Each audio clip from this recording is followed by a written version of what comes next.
તમે એસી વાપરતા હશો, તમારા ઘરે એસી હોય એની અંદર તમે એક વસ્તુ નોટિસ કરી છે કે તમારા એસીનું ટેમ્પરેચર મિનિમમ 16 ડિગ્રી સેલ્સિયસ અને મેક્સિમમ 30 ડિગ્રી સેલ્સિયસ જ જાય છે અને આથી વધારે કે એનાથી ઓછું નથી જતું. એનું કારણ શું છે? એનું કારણ આજે હું તમને જણાવું. તમારા એસી એટલે કે એર કન્ડિશનની અંદર એવી સિસ્ટમ હોય છે જેનાથી તમારી જે રૂમ છે એની અંદર અથવા તો તમારો જે પણ વિસ્તાર તમારે ઠંડો કરો છો, હોલ, કિચન કોઈ પણ હોય, તો એનું જે એર છે એ એરને ઠંડી કરે છે. હવે 30થી ઉપર જવામાં તો આપણે સમજીએ છીએ કે એર કન્ડિશન એનું નામ છે, એટલા માટે થઈને આપણે હવાને ઠંડી કરવાની છે, ગરમ નથી કરવાની. ગરમ કરવી તો હીટર તો છે જ, અને આમ બી ગુજરાત અને ભારતમાં હવામાન ગરમ જ રહેતું હોય છે. તો 30ની ઉપરનું તો આપણે સમજી શકીએ છીએ, એટલા માટે એની આપણને જરૂર નથી. પણ 16થી નીચે શું કામ નથી જતું? તો આ 16થી નીચે શું કામ નથી જતું?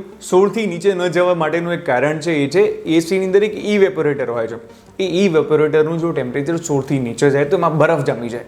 મતલબ કે એક લિમિટ કરતાં નીચે જો ટેમ્પરેચર લઈ જવામાં આવે તો બરફ જામી જાય અને પરિણામે એ ફિઝિબલ રહે નહીં. એટલા માટે 16 ટેમ્પરેચર નક્કી કરવામાં આવ્યું છે.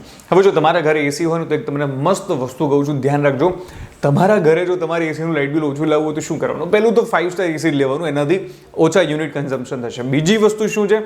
બીજી વસ્તુ એ છે કે ઉર્જા મંત્રાલયે ઓફિશિયલી કહેલું છે કે તમારે તમારું એસી 24ના તાપમાન ઉપર રાખવાનું. જો 24 ઉપર તમે તમારું એસી રાખશો તો તમારું લાઇટ બિલ ઓછું આવશે. અને વસ્તુ એવી છે કે જો તમે 16 ઉપર એસી લઈ જશો તો કંઈ નહીં થાય, તમારું જે કોમ્પ્રેસર છે એની પર ભાર વધારે પડશે, પરિણામે તમારું લાઇટ બિલ વધારે આવશે, એસી બગડવાના ચાન્સીસ વધારે રહેશે. પરંતુ જો તમે 24 ડિગ્રી ઉપર રાખશો તો તમારું લાઇટ બિલ સૌથી ઓછું આવશે, તમને સૌથી બેસ્ટમાં બેસ્ટ રિઝલ્ટ મળશે. અને યાદ રાખજો, એસીને તમારું જે રૂમ ટેમ્પરેચર છે એને ઠંડુ કરવા માટે 16 ઉપર કે 24 ઉપર સરખો ટાઈમ લાગે છે.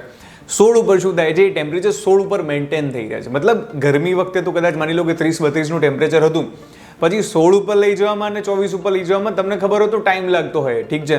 પણ 16 ઉપર રાખશો તો શું થશે? એનું ટેમ્પરેચર 16 ઉપર મેન્ટેન રહેશે, 24 ઉપર મેન્ટેન રાખશો તો 24 ઉપર મેન્ટેન રહેશે. પણ જો એને ઠંડુ કરવા માટે તો બંનેમાં સરખો ટાઈમ લાગશે. એટલા માટે હવે એસી ચલાવો તમે તો 24 ઉપર તમારું ટેમ્પરેચર રાખજો, લખીને આપો છો, તમારું લાઇટ બિલ સાવ ઓછું આવશે. આશા રાખું છું કે આપ સૌને આજનો વિડીયો ગમ્યો છે. વિડીયો ગમે તો કમેન્ટ કરવાનું ભૂલતા નહીં. અને આવી જ રીતે આવા અનોખા નવા માહિતી સાથે વિડીયો લઈને હું તમને મળતો રહીશ માધ્યમો પર. ધન્યવાદ.